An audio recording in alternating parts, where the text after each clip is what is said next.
नमस्कार, मेरा नाम है आदित्य जैन। आप देख रहे हैं खबरनामा और इस वक्त तो लोकसभा 2024 का चुनाव नजदीक है। फिलहाल हमारे पीछे मध्य प्रदेश के कुछ युवा हैं, इनसे जानते हैं देश के अगले प्रधानमंत्री को लेकर। क्या नाम है जी आपका? अभिषेक चौहान नाम है। अच्छा, क्या चाहते हैं इस बार प्रधानमंत्री कौन होना चाहिए? इस बार भी वही मोदी होना चाहिए। मोदी होना चाहिए। क्या वजह है मोदी जी की कि हैट्रिक लगवाना चाहते हैं? मोदी जी की हैट्रिक इसलिए क्योंकि इन्होंने राम मंदिर के लिए अच्छा मुद्दा निकाला।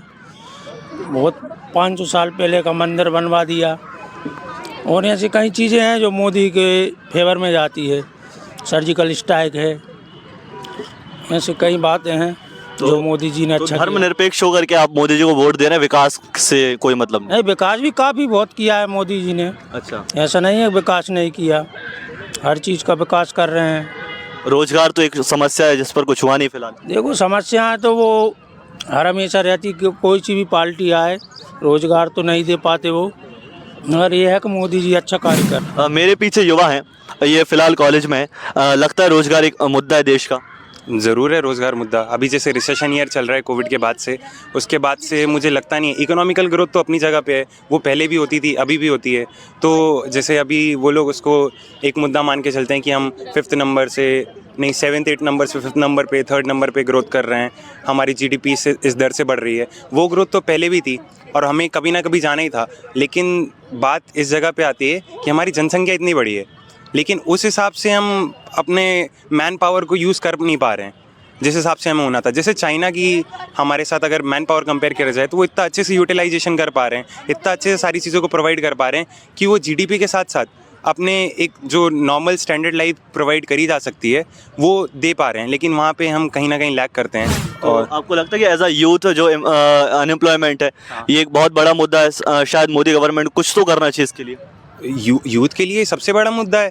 यूथ तो मतलब इस चीज़ पे फोकस कर ही नहीं रही है कि उन्होंने रिलीजियस बेसिस पे क्या करा है, क्योंकि उन्हें तो अपने घर बार को भी देखना है, आगे जाके उन्हें अपने परिवार को बढ़ाना है। तो उनके लिए ये बहुत बड़ा मुद्दा है जिस चीज़ पे सरकार बहुत कम फोकस करती है। तो विपक्ष पार्टी से राहुल गांधी कह रहे हैं कि उनकी सरकार आती तो वो रोजगार देंगे। क्या लगता है रोजगार मिलेगा उनकी सरकार में? अब देखिए, बदलाव से परिवर्तन तो आता है थोड़ा बहुत, तो उसके ऊपर थोड़ा निर्भर तो होना पड़ेगा। अब जैसे बीजेपी में मैं ये नहीं कहता बीजेपी कुछ नहीं करती है, कुछ चीज़ों पे हमें भी अच्छा लगता है अगर वो रिलीजियस कुछ काम करती है, मंदिर वगैरह के काम हो गए या फिर और भी जो अच्छे अच्छे काम किए हैं, सम्मान निधि योजना, लाडली बहन योजना। लेकिन ये सब मुझे लगता है चुनाव के थोड़ा पहले जो करते हैं वो सिर्फ जनता को लुभाने के लिए किया जाता है।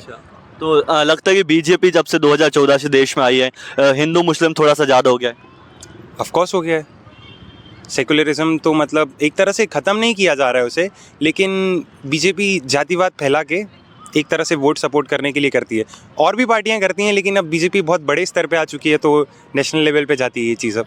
तो मतलब हाईलाइट बीजेपी का ज़्यादा हो जाता है। वो होगा ही ऑब्वियसली, अगर वो पावर में है तो होगा ही, और वो उसका इस्तेमाल करती है। अच्छा, आपको लगता है कि बीजेपी जैसे इन्होंने कहा कि धर्म का इस्तेमाल चुनाव के लिए करती है, योजना सिर्फ चुनाव के वक्त ही आती है? नहीं, ऐसा कुछ नहीं है। बीजेपी देखो भाई, ऐसा है कि वो तो अपनी अपनी सोच है। बीजेपी ऐसा कुछ नहीं करती। हाँ, बीजेपी तो देखो हिंदू को भी साथ में लेके चलती है और मुसलमान को भी साथ में लेके चलती है, सबके लिए विकास सेम करती है। लेकिन अब ये जो है राहुल गांधी कह रहे हैं कि बीजेपी की जीतने की वजह ईवीएम मशीन है। नहीं, ऐसा कुछ नहीं है।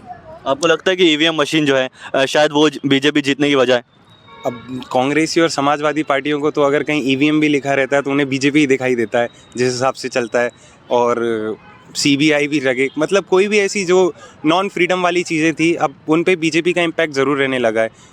न्यूज़ हो जाए या फिर कोई भी चीज़ हो जाए, उस पर अब भाजपा एक तरह से दबाव डालने ही लगी है। तो जो फ्रीडम ऑफ लिबर्टी थी जीने की, रहने की, बोलने की, वो सब धीरे धीरे छिनती जा रही है। लगता है कि ईडी सीबीआई ये जो है सब बीजेपी अब कंट्रोल करती है? ऑफकोर्स करती है।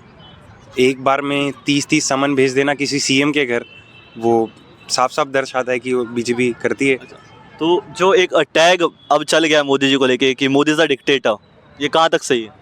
मोदी डिक्टेटर हैं, ऑब्वियसली हैं। ये इसको आप सिर्फ ऐसे ही देख सकते हैं। अगर कोई भी आप बीजेपी, आपको क्या लगता है, आप जिस जगह से मैं आता हूँ चित्रकूट विधानसभा से, वहाँ के इस समय जो सांसद हैं गणेश सिंह, तो आप उनका ही देख लीजिए, उनके पास कितनी प्रॉपर्टी है, कभी उनके यहाँ रेड पड़ी? या फिर बीजेपी के कितने सारे अमीर एमएलए हैं, उनके यहाँ आज तक रेड नहीं पड़ी। आपके यहाँ रेड पड़ रही है, आप बीजेपी ज्वाइन करिए, वो रेड खत्म, आपके ऊपर से सारे टैग खत्म। तो मतलब ये जो ईडी है सीबीआई बीजेपी यूज़ करती है? ऑब्वियसली कर रही है। अच्छा, आपको लगता है कि जैसे अभी 58 दिन में 5800 लोग बीजेपी में सम्मिलित हो गए हैं, तो ये ऐसा क्या जादू है कि लोग बीजेपी में इतना आ रहे, चुंबक लगी है मोदी जी में? नहीं, वो क्या है कि उनकी अब 2024 में सीटें नहीं आ रही, इस चक्कर में वो डर के मारे इधर शामिल हो रहे हैं। अच्छा, तो डर तो तब होता है ना जब कुछ गलत करा जाए, क्योंकि अगर लोग जीतना चाहते हैं तो कांग्रेस को ही वोट दे सकते नहीं तो उनको सर्वे में उनको पता चल गया कि हमको इस बार वोट नहीं मिल रही, तो उन्होंने सोचा बीजेपी ज्वाइन कर लो। चुनाव से पहले थोड़ा लुभाने वाली स्कीम डाल दो ताकि अपनी तरफ जनता खिंच जाए। वैसे ही जैसे अभी संजय शुक्ला हैं, उनके यहाँ 140 करोड़ खनन का कुछ वो हुआ था शायद, और हाँ इंदौर में थोड़े दिन पहले ही हुआ था। 4 दिन बाद वो बीजेपी में सम्मिलित हो गए, शायद वो केस भी खत्म हो गया होगा अब तक तो। तो ये जो है मध्य प्रदेश के यूथ का जो है उत्तर है।